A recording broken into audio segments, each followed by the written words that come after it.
Aujourd'hui, on va parler d'équations différentielles. On va commencer par la représentation graphique de quelques équations linéaires du premier ordre. Et ensuite, on va récapituler les techniques de résolution des équations linéaires du premier et du second ordre à coefficient constant sans second membre. Disons par exemple que nous avons l'équation y' moins y égale à 0 ou alors l'équation y' moins y égale à x. Quels outils ou alors quelle information est contenue dans une telle équation et quels outils nous avons à notre disposition pour résoudre une telle équation? La première chose à faire serait, par exemple, dans ce cas, de réécrire y' égale à x plus y. Ok. Une fois cette écriture déposée, que peut-on faire? Alors, nous avons l'information y' et nous savons que y' représente la pente de l'expression x, représente la pente de y. Alors, est-ce que nous pouvons représenter graphiquement un groupe de points en utilisant cette expression? Supposons qu'on ait le point A de coordonnées 0, 1. Que peut-on en faire? Alors, la pente y' est égale à x plus y, qui est égal à 1.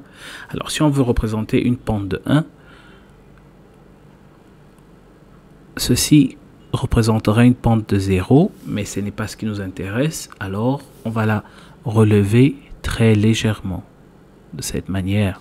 Ok, disons que ça, c'est une pente de 1. Faisons la même chose pour le point B. Disons B est de coordonnées moins 1,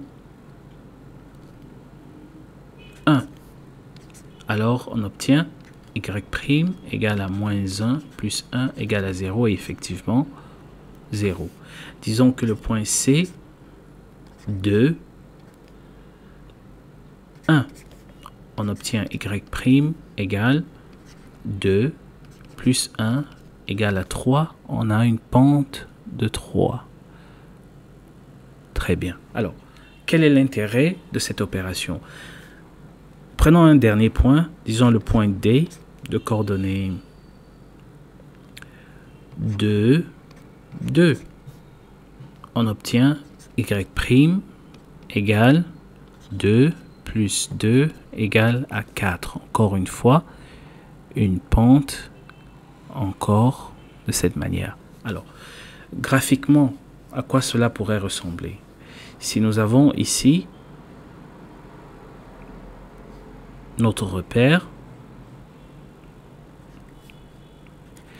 en abscisse, 1, 2, ici moins 1, en ordonnée, 1, 2. Alors, représentons les différents points. Le point A est de coordonnées 0, 1, 0 en abscisse et 1 en ordonnée.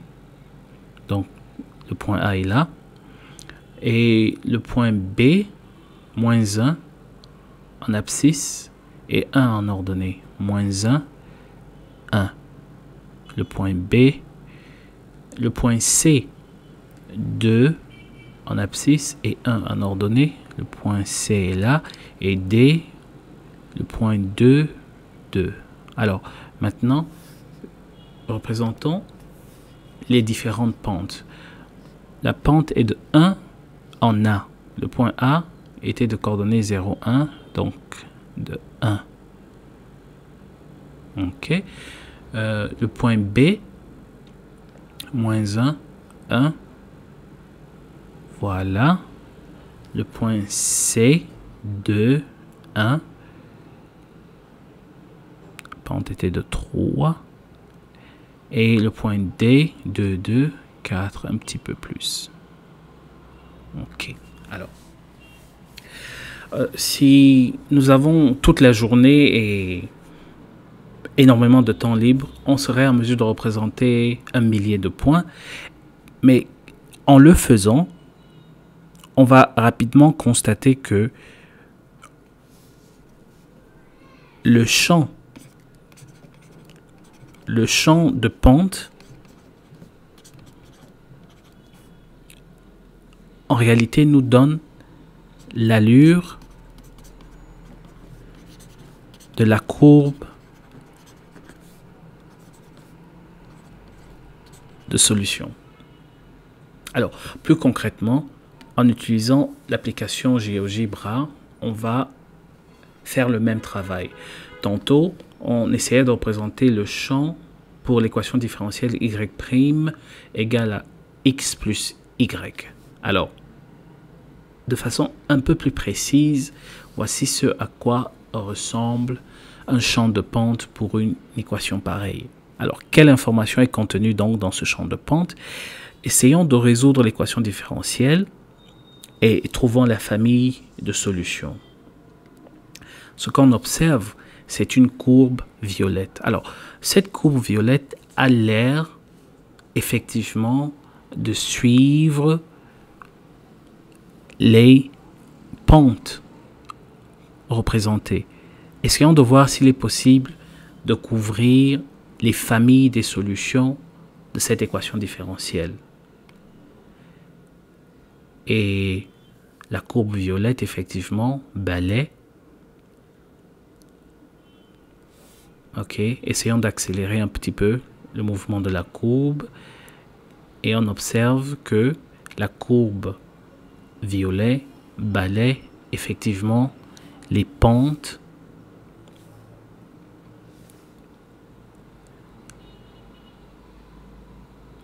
et oui, réduisons un peu la vitesse à ce point, oui, observons comment la courbe violette balaie les différentes pentes des différents points représentés sur le repère. Très bien, ok. Now, au cas où on voudrait non pas avoir une famille de solutions, mais une condition à l'origine, par exemple, la même équation, mais cette fois-ci accompagnée de la condition d'origine où on a le point moins 1, 1, on obtiendrait la courbe marron ici représentée. Alors, cette courbe marron, est-ce qu'elle correspond à l'une des solutions balayées par la courbe violette? Essayons de l'observer graphiquement. Ok.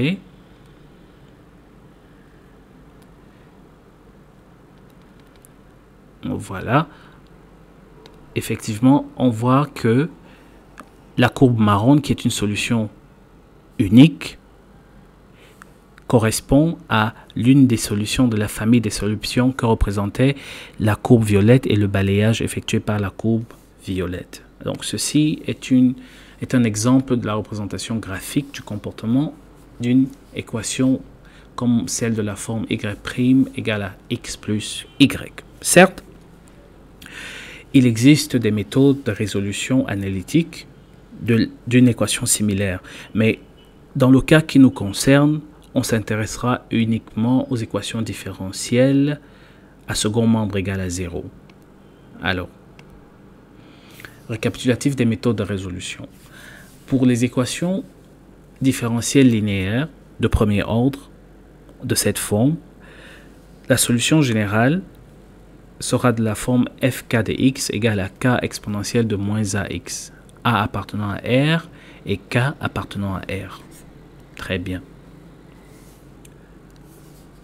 A appartenant à R, K appartenant à R.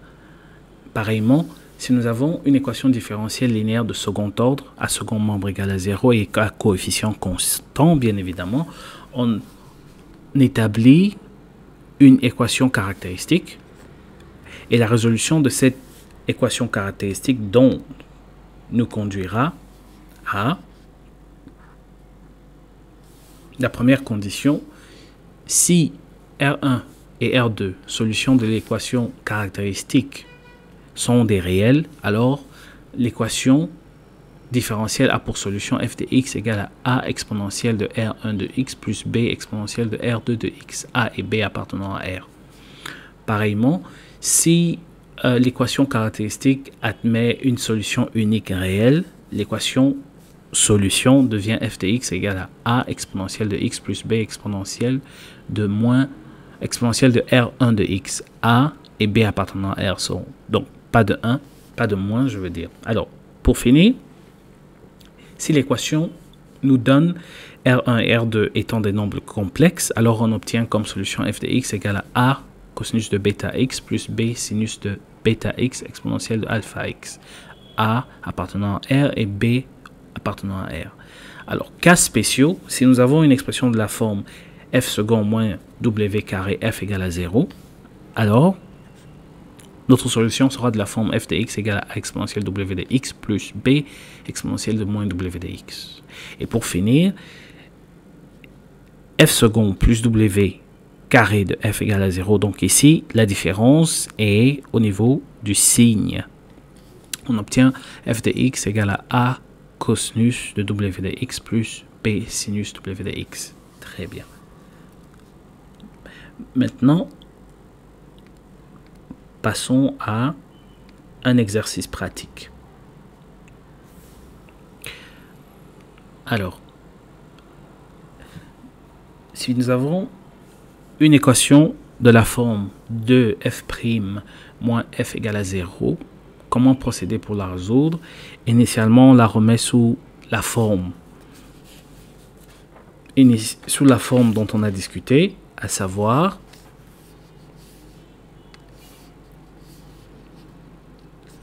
f' moins 1 demi de f égale à 0. Alors, cette forme f' plus moins 1 demi de f égale à 0 nous permet de conclure que la famille de solutions sera fk de x égale à k exponentielle de moins 1 demi de x. Donc, au final, nous aurons la solution fk de x égale à k exponentielle de x sur 2.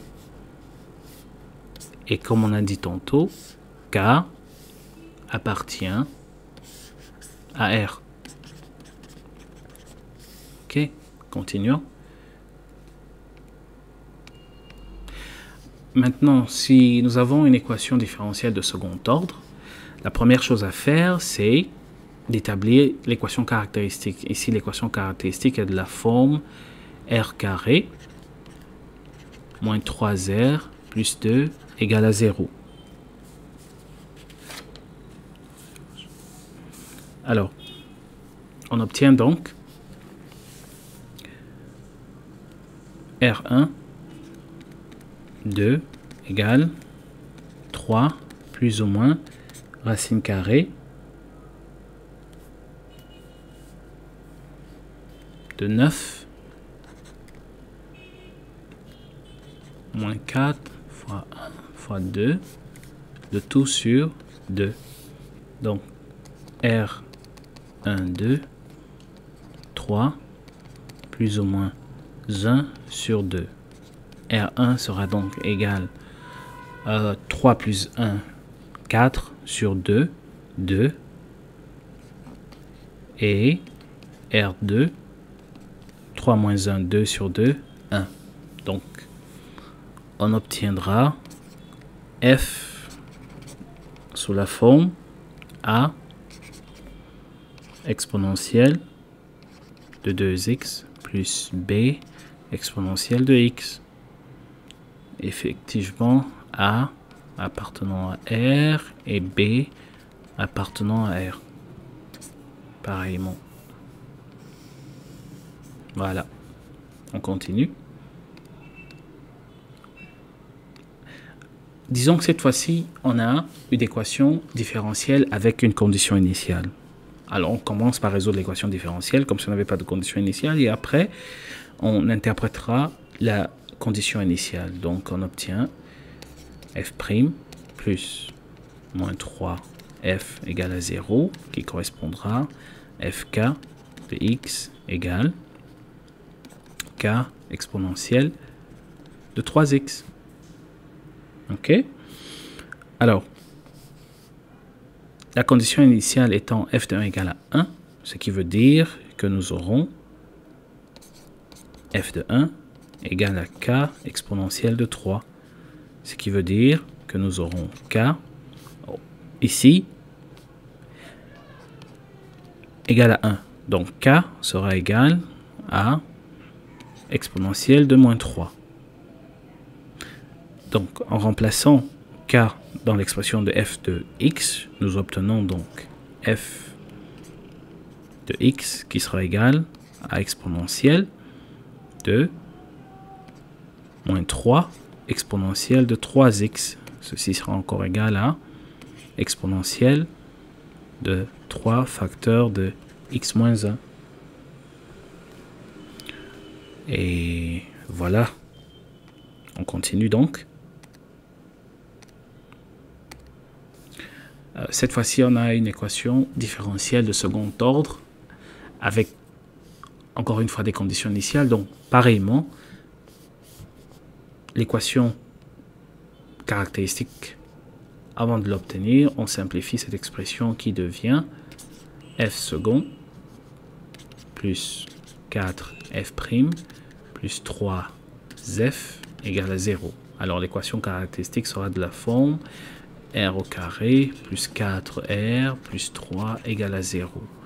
Et R12 sera égal moins 4 plus ou moins racine carrée de 4 au carré moins 4 par 1 par 3, le tout sur 2. Alors, nous obtenons donc R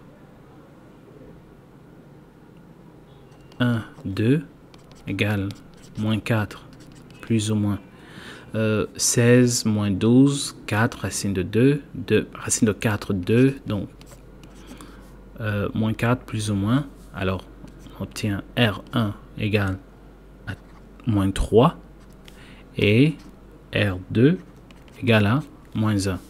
Donc moins 4 plus 2, moins 2 sur 2, moins 1, moins 4, moins 2, moins 6 sur 2, moins 3. Ok, donc on obtient f de x qui sera égal à a exponentielle de moins 3x plus b exponentielle de moins x. Alors, n'oublions pas nos conditions initiales. Donc, dérivons f de x, nous obtenons f' de x égale moins 3a exponentielle de moins 3x moins b exponentielle de moins x. Alors,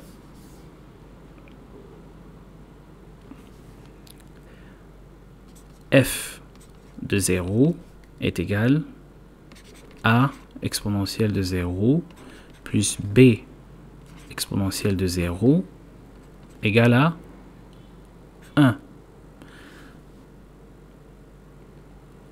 Donc, à partir de cette expression, on a a plus b égale à 1. Pareillement, nous avons f' de f de x. Donc, on obtient f' de 0 égale moins 3a exponentielle de 0 qui est égal à 1 moins b exponentielle de 0, le tout égal à 3. Donc, de cela, on dérive moins 3 moins b égale à 3. Alors, une simple addition de cette expression nous donne moins 2a égale à 4. On peut donc conclure que a sera égal à moins 2. Et revenons plus haut, si a est égal à moins 2, alors on peut conclure que b,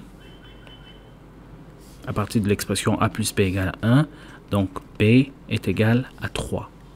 a moins 2, b, 3. Donc, l'expression générale f de x sera égale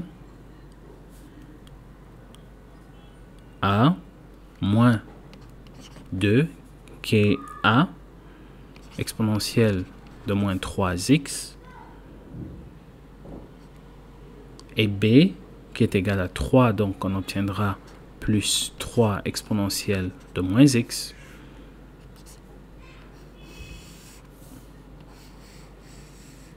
Très bien.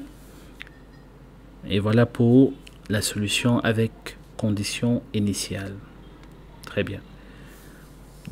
Disons que nous avons l'équation f second plus 4f égale à 0. Alors on peut déjà suspecter que on aura affaire au nombre complexe, mais allons-y rapidement et également avec condition initiale. Donc notre équation caractéristique sera r au carré plus 4 égale à 0. Alors, si on s'en tient à déjà, on obtient r 1, 2 qui sera égal plus ou moins racine carrée de moins 4 fois 4, le tout sur 2, on obtient donc racine carrée de 16 plus ou moins 2i. Ou alors plus ou moins 2i. Alors, ceci étant, donc f de x sera de la forme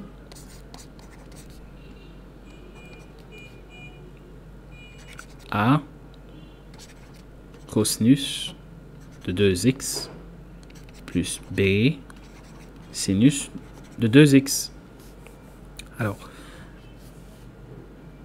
notre condition initiale étant déterminée, premièrement, dérivons f de x, nous obtenons f' de x qui sera égal à 2a moins. Puisque la dérivée de cosinus est moins sinus, on aura moins 2a sinus de 2x. Et la dérivée de sinus étant cosinus, plus 2b cosinus de 2x. Ok, maintenant, procédons au remplacement des conditions initiales. Donc, f de 0 sera égal à cosinus de 0 plus b sinus de 0, ce qui est égal, cosinus de 0 est égal à 1 et sinus de 0 est égal à 0. Donc, nous aurons a plus 0 qui sera égal à 1. Donc, nous obtenons a qui est égal à 1. Et la dérivée f' de 0 est égal à 10. Donc, nous avons f' de 0 égale moins 2 a sinus de 0 plus 2b cosinus de 0, ce qui sera encore égal. Sinus de 0 égale à 0, donc nous aurons 2b cosinus de 0 égale à 1, qui sera égal à 10, ce qui nous donne, c'est 10, ce qui nous donne b qui est égal à 5. Donc, procédons à l'écriture finale de f de x. Nous aurons donc f de x qui sera égal à cosinus de 2x plus 5 sinus de 2x, ce qui sera l'expression de notre solution particulière. On continue. Alors, un exercice particulièrement intéressant est lié à notre présentation initiale sur la représentation graphique dit ceci. Nous avons l'équation de la forme 2f' plus f égale à 0 et la courbe représentative A de la solution de f admet en son point d'abscisse moins 1 une tangente de coefficient directeur 2. Alors, premièrement, simplifions l'expression. Donc, nous obtiendrons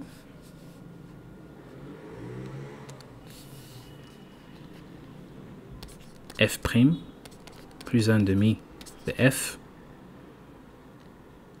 égale à 0. Et ceci étant, la forme de la famille de solutions est donc fk de x égale à k exponentielle de moins x sur 2. Très bien. Maintenant, quelle est l'interprétation mathématique de cette expression? Alors, nous savons que le point d'abscisse moins 1 correspond à x égale à moins 1. Maintenant, quelle est la signification de coefficient directeur d'une tangente? Ça correspond aussi à la dérivée de la fonction en ce point. Alors, dérivant f k de x, nous obtenons moins 1 demi ou alors k sur 2 exponentielle de moins x sur 2. Donc, la condition, le point d'abscisse moins 1 admet une tangente de coefficient directeur 2 signifie simplement que f' de moins 1 sera égal à 2. Donc, par simple remplacement, nous avons f' de moins 1 qui est égal à moins k sur 2 exponentielle de moins 1 sur 2 qui est égal à 2. Donc, nous avons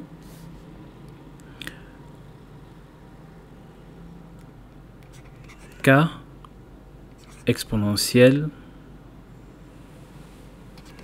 de demi qui est égal à moins 2. Nous avons donc k qui est égal à moins 2 exponentielle de moins demi.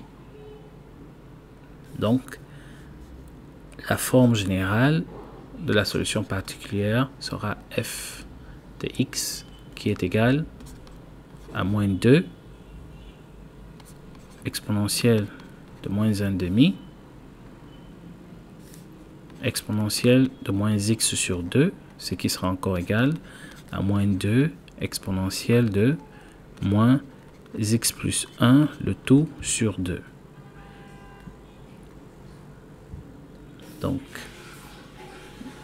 nous pouvons conclure en disant que f de x sera égal à moins 2 exponentielle de moins x plus 1 sur 2.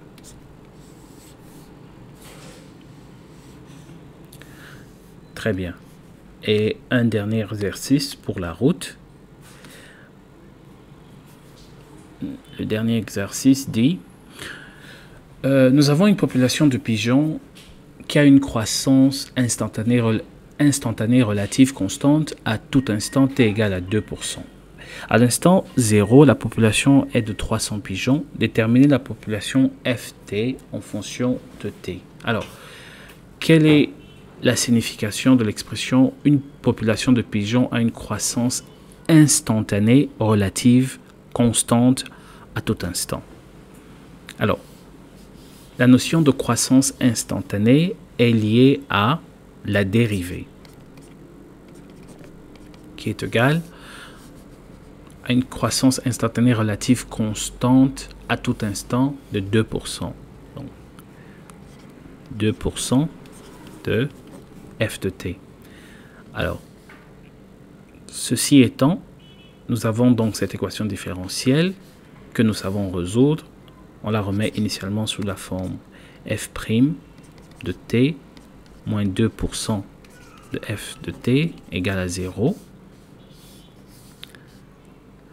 Donc, nous obtenons f de t sous la forme k exponentielle moins devient positif, donc exponentielle de 2% de t.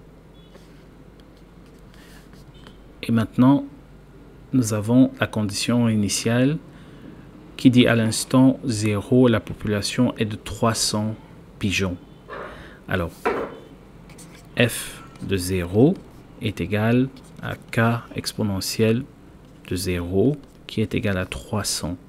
Donc, nous obtenons k qui est égal à 300.